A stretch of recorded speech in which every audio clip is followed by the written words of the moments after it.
What's up guys, it's Gaz, and welcome to another Warframe video. So we are currently waiting for the Old Blood update on PC. It's going to be next week, it's not going to be this week guys, and we just had a pretty crazy prime time for D's Twitch stream. It was really a lot of information, so I tried to get as much of it as I could for you guys. And I'm just going to say right now, this is complete spoilers for the patch notes. If you're someone that gets excited about the patch notes on day one, probably should just turn the video off right now, honestly, but there's still some good information here. We're going to go over basically everything. I put a lot of work into this, guys. Lots of screenshots were taken. We got some gameplay as well. So, yeah, if you don't want those spoilers for the patch notes, even though that's technically really spoilers, leave right now. See you next time, hopefully. So, yeah, let's get into it, guys. Yeah, there's a lot of stuff going on here. Honestly, it was shocking how much was told to us. So, let's get that gameplay on screen. We're going to start going over it. So, yeah, let's start at number one. I'm going to be going over Ember's second ability. So what it does is it basically gives you damage reduction, 50% at base. Notice there is a green number on there, guys. That means it's being affected by mods. So we don't know the exact value. It was supposed to be 50% at base, unmodded, as far as I was understanding from the previous stream. So I wonder if that green number is it's probably the top damage reduction, 90. Because if you don't know this, she's actually going to get a meter. Kind of like a thermometer, kind of like Gauss, where the higher her thermometer is, the more damage reduction she's getting. So it's gonna start at 50. When you're at max thermometer, probably to get 90, guys. So that's something to keep an eye out. We're gonna move on. We have a lot of stuff here, guys. So we can't cover everything. We gotta keep moving. This is Embers Augment Mod for her second ability, Immolation Augment. Allies within affinity range will receive 50% of the damage reduction from your 2. So with the build they were showing on the dev stream, at max thermometer, you're going to give your teammates 45% damage reduction. Just normally, with no thermometer built up, it's going to be 25% damage reduction to your teammates. So, honestly, pretty nice utility for Ember. That is a very low amount of damage reduction, because it's 50% of the total value, and maybe for the really high strength build, it will go up to 100, but I don't think it's going to go up to 100. We'll see. Because, yeah, if you were up to get to 100% damage reduction with Ember, 50% of that going to your teammates is going to be 50% damage reduction, which is the base value of it. So, potentially good. Moving on, we have another Ember Augment Mod for her fourth ability. If you didn't know this, her fourth ability is changing from what it is right now to a meteor storm that falls on the enemies, and it looks really cool. So that's going to get World on Fire is being changed to exothermic, and killed enemies by the 4 meteors will have a 15% chance to drop an energy orb. It says 10% right there, guys. It's being buffed to 15% already. Potentially could be good. Nice energy drops.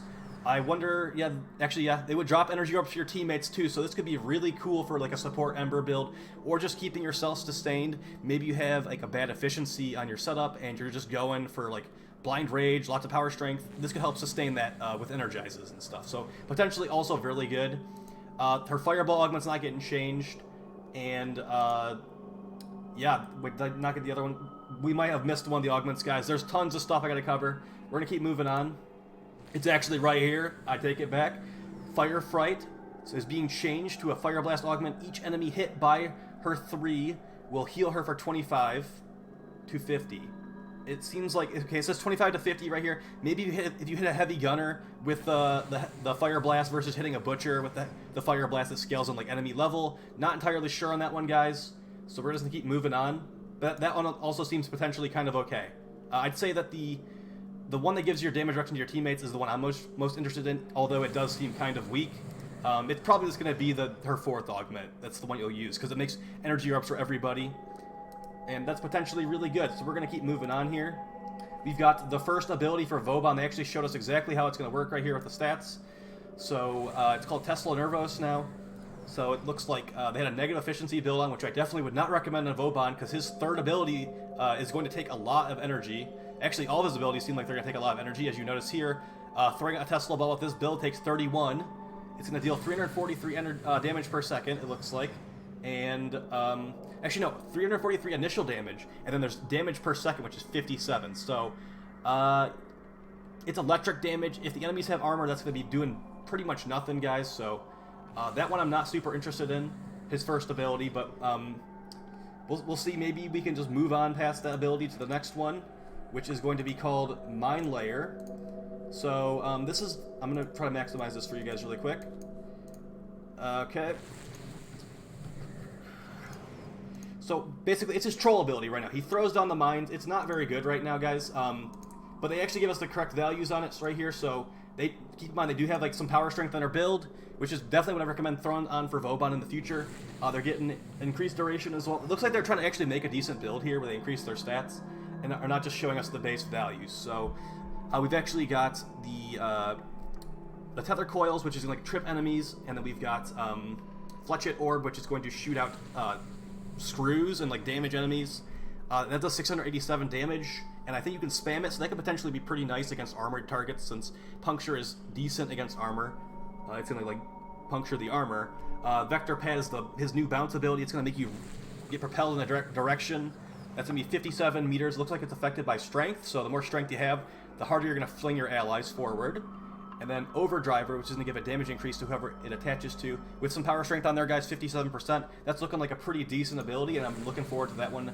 Getting my hands on that one. Moving on to his next ability, we have Photons Strikes. So it's going to be his new laser beam that he calls down from above and blasts enemies. So you could like CC some enemies, trip them over with your mine layer, and then blast them with this laser.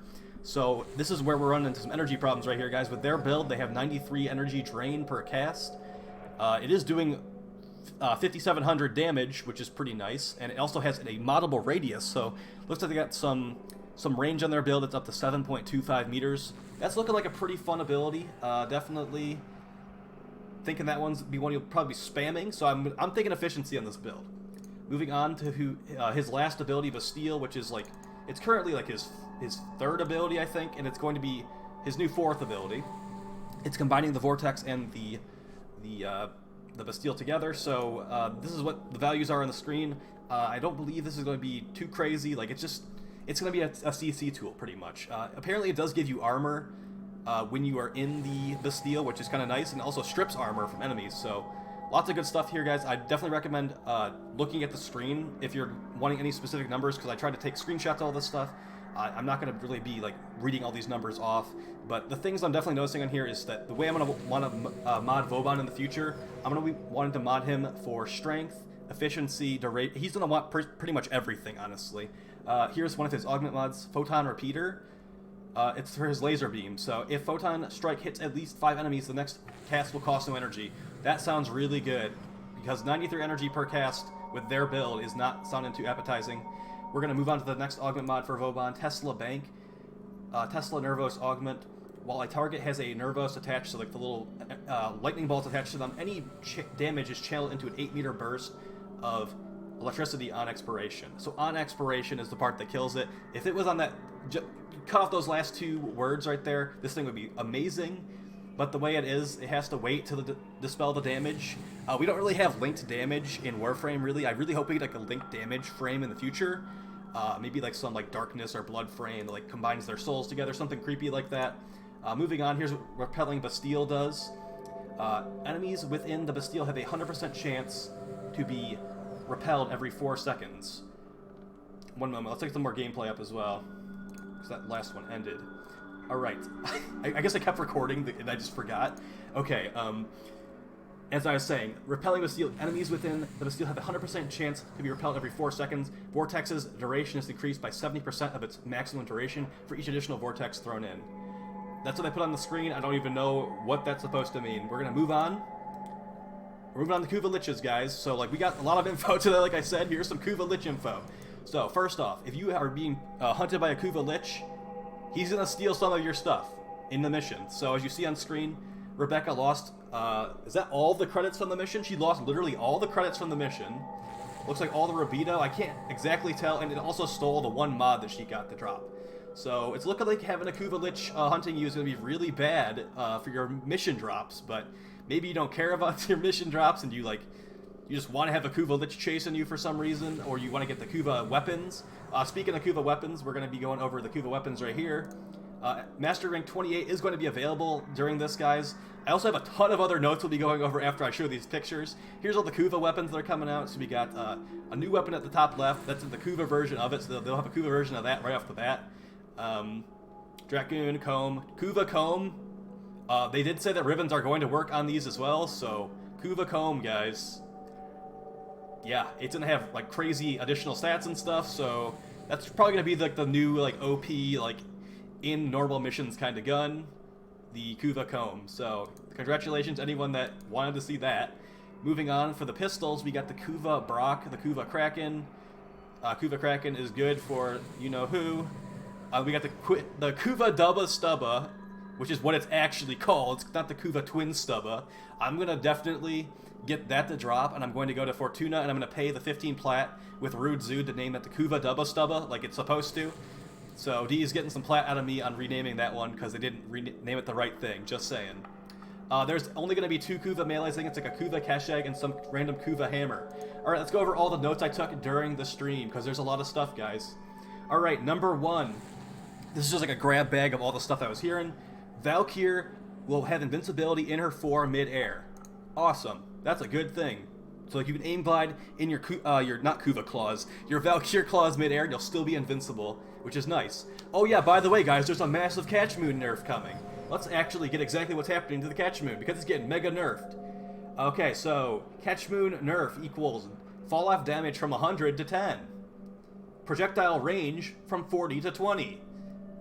Fall-off range from 20 to 30 meters to 8 to 16 meters. So basically half the range it currently has, and whatever fall-off damage from 100 to 10 means, that's also getting nerfed as well. The damage is not getting nerfed if you can actually hit an enemy with that 20-meter projectile, so it's not like it's literally getting removed from the game. It's just going to have a lot less range, so that's really a big rip right there.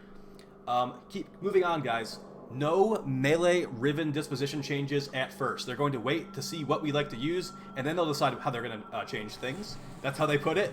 I almost said that that's how they're going to nerf it, but that's just how it came across. That's not exactly how it's going to happen, right? Moving on, we have Exodia Arcanes are all changing, so I've got exactly what they're going to do right here, guys, so listen up. We got Exodia Triumph is going to be changed to plus 50% chance to increase combo counter on hit. Remember, these are only applicable to Zaws. The next one, Exodia Valor, plus 200% chance to increase combo on lifted enemy. Don't forget, lifted enemies are the ones you hit with your ground slam, or hit them with a heavy attack. The next one, Exodia Brave. This is actually the last one that is changed and they mentioned. Plus 5 energy regen when killing enemy with a heavy attack, and that can stack up to 3 times. So Exodia Brave, guys, sounds really good. It's going to give you 15 energy regen if you kill 3 enemies with a heavy attack. So definitely, if you'd like to use a Zaw, I don't really use Zaws as much anymore, but they are really good. Get Exodia Brave, I'd say, and it definitely will be worth trying out. I can also see Exodia Triumph being potentially good just for building combo extremely quickly. 50% chance to build the combo on hit. So those are pretty nice looking. Okay, I don't got any more gameplay for you, so we're just going to sit around in the dojo. This is my new dojo, by the way. Started a new clan, and yeah, working on it. There's a lot of... The annoying thing is you have to wait for the research time. You can't rush that with plat. Okay, moving on. So we're gonna go, this is like a grab bag of stuff here, guys. We got quite a list. I'm just gonna try to blaze through it. For Ember, the energy drain for her 2 only starts after full damage reduction is added. So you're only gonna drain energy per second on your 2, the damage reduction, when it's at full thermometer, guys. Okay. You can reduce your meter with your 3, so your fire blast to drain your meter and not get that energy drain going on. But it's gonna cost energy to drain your meter in the first place with fire blast. So keep that in mind. I'd say for Ember, definitely build a high efficiency build, guys. As I did mention, MR28 will be available with this update, so it's going to be really annoying MR to get, though, because it's going to be those Kuva weapons, so yeah, keep that in mind. So with the Parazon changes, they said that you'll still be able to hack an operator without the Parazon. It's fine. You can also revive an operator just like before. That's not changing. Operator's still going to be really strong. Alright, moving on. Valkyr Talons are getting a huge range buff. They're going from like 1 meter to like 2-point-something meters. So that's really strong for Valkyr. Condition Overload is going from 60% per buff to 120 per buff. But do keep in mind, guys, it's only stacking up to 3 times. So Condition Overload damage per stack is literally getting doubled. But yeah, it's not going to go above 3 stacks, which is a pretty big damage nerf in the long run. But, you know, whatever. Covered Lethality is still going to be a mod, guys. It's just going to be changed completely to not do what it does, apparently. So this is what it's going to do now, and these are their words. I don't have a picture of the mod, like I said in the previous video. I don't have a picture of Maiming Strike. I don't know what's exactly going on. Here's what's happening to Covered Lethality. Plus 16 initial combo. So it sounds like you hit an enemy once with the dagger. That's 16 hits right there, but only on the initial hit. It's also going to give plus 100% finisher damage. So the way that they said that makes it sound like it's not going to be able to one-shot everything forever anymore. Just a guess. Moving on, True Punishment. plus 40% critical chance, but 10% chance to not add to the combo counter. So that's actually sounding pretty decent. I mean, I don't know exactly, but it does sound pretty decent. Just getting it's like, it might not be worth a mod slot though. Yeah, 40% critical chance, unless that's like just flat adding that doesn't sound very good. But I might have to try it out when I get it in my hands. Moving on, we got the cathcmoon nerfs. Ember meteor attack energy cost scales with however many enemies are near you, and it stacks up to 10 times. So that's why I'm saying energy is going to be maybe a big issue in Ember, even though it already has. That's always been Ember's problem. It's just she wants to spam her abilities, but you know, there's not infinite energy unless you like keep gobbling up orbs. That's why her energy augment for her 4 is probably gonna be really good, actually. Spam the meteor or spam the fireball with Ember to deal more damage. So her first ability, you're gonna want to spam it in the future. It's gonna have like a combo counter or something like that. Gunblade skin is coming with Titania Deluxe. Grendel costs 325 platinum. And here's how you're gonna farm Grendel, guys. You're gonna want to actually get the.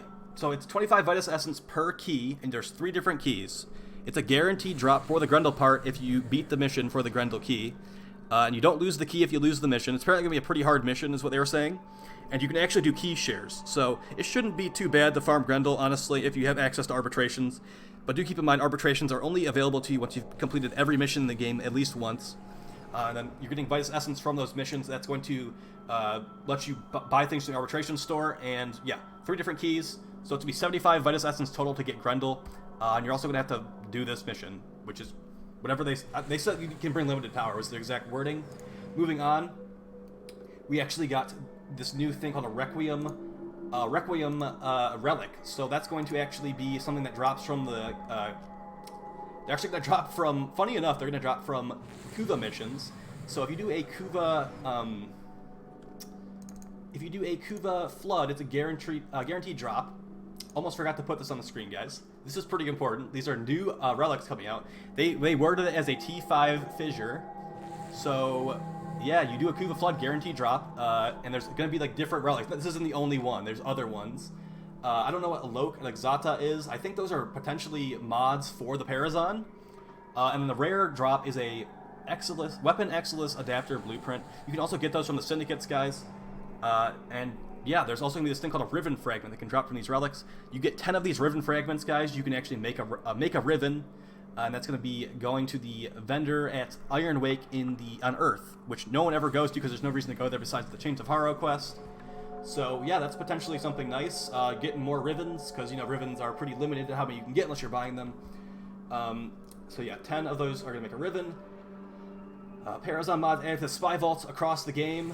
And let's not even talk about the Vampire Cavat. They showed the Vampire Cavat, and it's just gonna be cool looking. Like, it potentially sounds cool. So like, it's one of its abilities does 4% of the enemy's health, maximum health, or health. That's how it was worded. So if it's a pet that does percent health damage, and it can like normally attack, maybe I'll like it. I like how it looks, so I'm gonna be able to. I'll stretch the usefulness of the cat a little bit, just because it looks really cool to me, and I already have a cat ready to go. So yeah. And its other ability, it sacrifices 80% of its health to revive you. I think it's with like 50% health or something like that. And yeah, that's pretty much it, guys. I'd say it's probably gonna be worth logging in to try this new stuff out. If you haven't been playing for a while, I mean, there's gonna be the Kuva Liches. There's gonna be these pretty decent reworks for these 2 frames. There's gonna be Grendel, and there's going to be the Parazon thing, which we'll see how that looks. Maybe it will look really cool. It'll make the game feel a lot cooler too. Not to mention all the melee changes. So yeah, I hope you guys found this video helpful. Feel free to watch it like half speed or something if I was talking too fast. I wanted to try not waste too much time. The stream for this stuff was almost an hour and a half. So I had to go over it and try to make sure I got all the info. But basically, guys, this stuff's coming out next week. We don't got an exact date, unfortunately. It wasn't this week, so this video wouldn't have existed if the update came out this week, is how I'm looking at it. So yeah, I hope that you guys are excited for it like I am. They did say that they're also looking at the Archiplasmor and the Fulman for range nerfs, just like the cathcmoon, so yeah. Things get nerfed. That's how video games go. They get to decide because they're the devs. I'm just saying, if I was the dev, I wouldn't nerf the cathcmoon as hard as I am right now, but or as hard as they are right now. What are you gonna do, guys? So I will talk to you in the next video, which will be Maybe we'll do a Borrow video tomorrow. Borrow's coming tomorrow, by the way. That'll be in like 12 hours. Yeah, definitely keep checking out the channel if you're enjoying the content. If you don't like the content, don't feel obligated to watch it. It's just trying to inform you guys and have some good times. So I'll talk to you next time.